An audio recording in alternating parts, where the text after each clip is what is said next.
बिस्मिल्लाहिर्रहमानिर्रहीम। Dear students, अस्सलामु अलैकुम। Welcome to 360 dev solution YouTube channel. Dear student, हम सी लैंग्वेज पढ़ रहे हैं और इस कोर्स सीरीज़ का आज लेक्चर नंबर 4 है।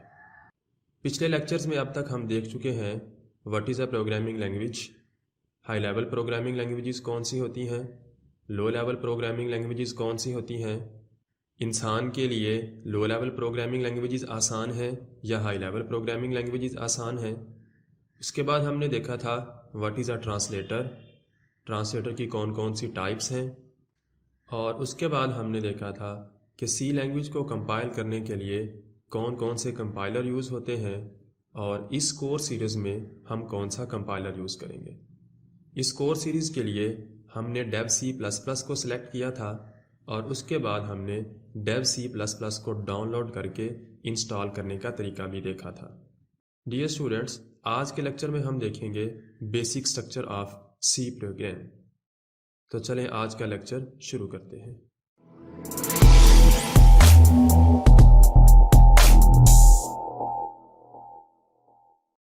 डियर स्टूडेंट्स, पिछले लेक्चर में हमने ये एक छोटा सा प्रोग्राम लिख के उसको कंपाइल करके और रन करके देखा था। सबसे पहले हम देखते हैं कि किसी भी प्रोग्राम के स्ट्रक्चर से क्या मुराद है। वो तरीक़ाकार जिसको फॉलो करते हुए हम कोई भी कंप्यूटर का प्रोग्राम लिखते हैं, वो किसी भी लैंग्वेज में हो, उसको हम कहते हैं स्ट्रक्चर ऑफ द प्रोग्राम। ये स्टूडेंट्स, हमारे पास काफ़ी सारी हाई लेवल प्रोग्रामिंग लैंग्वेजेस मौजूद हैं, तो हर एक हाई लेवल प्रोग्रामिंग लैंग्वेज के अंदर प्रोग्राम को लिखने का अंदाज़ अलग-अलग हो सकता है। आज हमने देखना है कि सी प्रोग्राम का बेसिक स्ट्रक्चर क्या है।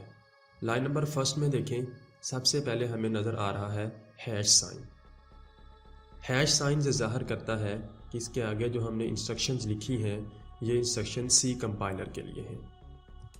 उसके बाद लिखा हुआ है इंक्लूड। इंक्लूड इस हेडर फाइल को इंक्लूड करने के लिए इस्तेमाल होता है। ये जो हमने एंगल ब्रैकेट के अंदर लिखा हुआ है stdio.h, stdio.h ये एक हेडर फाइल है और इंक्लूड इस हेडर फाइल को इस प्रोग्राम के अंदर इंक्लूड करने के लिए इस्तेमाल हो रहा है। stdio से मुराद है स्टैंडर्ड इनपुट आउटपुट। इसके अंदर प्री डिफाइंड फंक्शन मौजूद हैं। मिसाल के तौर पे हमने अपने प्रोग्राम के अंदर यहाँ पे यूज़ किया हुआ है प्रिंट एफ। ये जो प्रिंट एफ फंक्शन है, ये इस हेडर फाइल के अंदर मौजूद है। अगर हम यहाँ से इस हेडर फाइल को ख़त्म कर देंगे, अपने प्रोग्राम को कंपाइल करेंगे, तब हमारे प्रोग्राम के अंदर एरर आ जाएगा। तो इसलिए जो भी हमने प्री डिफाइंड फंक्शन यूज़ करने हैं, उनकी हेडर फाइल्स को पहले हमने अपने प्रोग्राम के अंदर इंक्लूड करना होता है। उसके बाद है वॉइड मेन। यह है हमारा मेन फंक्शन। हमारे प्रोग्राम की एग्जीक्यूशन का स्टार्टिंग पॉइंट होता है मेन फंक्शन। और उसके बाद ये जो करली ब्रैकेट्स हैं, इनके दरमियान में जो भी इंस्ट्रक्शंस लिखी हुई हैं, इनको हम कहते हैं सी स्टेटमेंट्स। हर सी स्टेटमेंट सेमी कॉलन पे एंड होगी। इस सेमी कॉलन को हम कहते हैं स्टेटमेंट टर्मिनेटर। इस बात का आपने ख्याल रखना है कि ना तो आपने यहाँ पे सेमी कॉलन लगाना है और ना ही आपने यहाँ पे सेमी कॉलन लगाना है। इन करली ब्रैकेट्स के अंदर आप जितनी भी स्टेटमेंट्स लिखोगे, हर स्टेटमेंट के आखिर पे आपने सेमी कॉलन लगाना है। अब हम यहाँ से हेडर फाइल को डिलीट करते हैं और इस हेडर फाइल को डिलीट करने के बाद फिर हम देखते हैं कि हमारे प्रोग्राम के अंदर कौन कौन से एरर्स आते हैं। इस कंपाइल बटन के ऊपर क्लिक करें। अब यहाँ पे आपको मैसेज शो हो रहा है इन फंक्शन मेन। वार्निंग कौन सी है? Incompatible implicit declaration of built in function printf. अब दोबारा हेडर फाइल को लिख के हम कंपाइल करते हैं, तब हमारा प्रोग्राम कंपाइल हो चुका है। 0 एरर और 0 वार्निंग।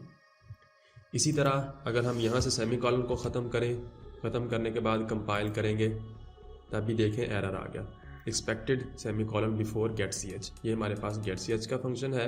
इससे पहले आप यहाँ पे सेमी कॉलन लगाओ।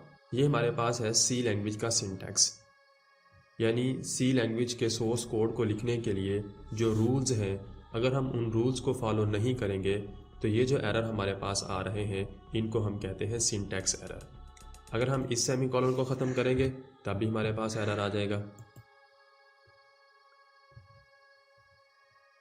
Expected before token.